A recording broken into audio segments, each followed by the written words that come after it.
છોટાઉદેપુર જિલ્લા ભાજપ કાર્યાલય ખાતે નવનિયુક્ત પ્રદેશ ભાજપ ઉપાધ્યક્ષ ગીતા રાઠવાનો સત્કાર સમારંભ યોજાયો હતો। ભારતીય જનતા પાર્ટીના રાષ્ટ્રીય અધ્યક્ષ જેપી નડ્ડાજી અને કાર્યકારી રાષ્ટ્રીય અધ્યક્ષ નીતિન નબીનજીની સહમતિથી ભાજપ ગુજરાત પ્રદેશ પદાધિકારીઓની નવનિયુક્તિ કરવામાં આવી હતી, જેમાં છોટાઉદેપુર લોકસભાના પૂર્વ સાંસદ કે જેઓ વર્ષોથી વફાદારી નિષ્ઠાપૂર્વક એક અદના સૈનિક તરીકે પાર્ટીની જવાબદારી નિભાવી રહ્યા છે, જેની નોંધ લઈ પાર્ટીના મોવડી મંડળ દ્વારા ગીતા રાઠવાને પ્રદેશ કક્ષાની કમિટીમાં સમાવેશ કરવામાં આવ્યો છે અને તેમને ગુજરાત પ્રદેશ ભાજપના ઉપાધ્યક્ષ તરીકે નિયુક્ત કરાતા છોટાઉદેપુર જિલ્લા ભાજપમાંથી ખુશી જોવા મળી હતી,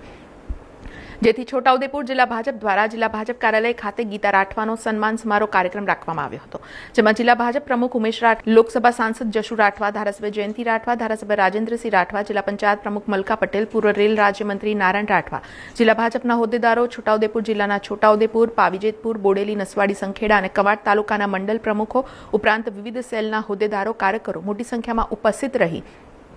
નવનિયુક્ત પ્રદેશ ઉપાધ્યક્ષ ગીતા રાઠવાને શાલ ઓઢાડી પુષ્પગુચ્છ આપી શુભેચ્છાઓ આપી હતી। સમાચારોના સતત અપડેટ માટે TNN ન્યૂઝને YouTube પર સબસ્ક્રાઇબ કરી બેલ આઇકોન પ્રેસ કરો અને અમારી સાથે જોડાયેલા રહો Facebook, Instagram અને Twitter ઉપર।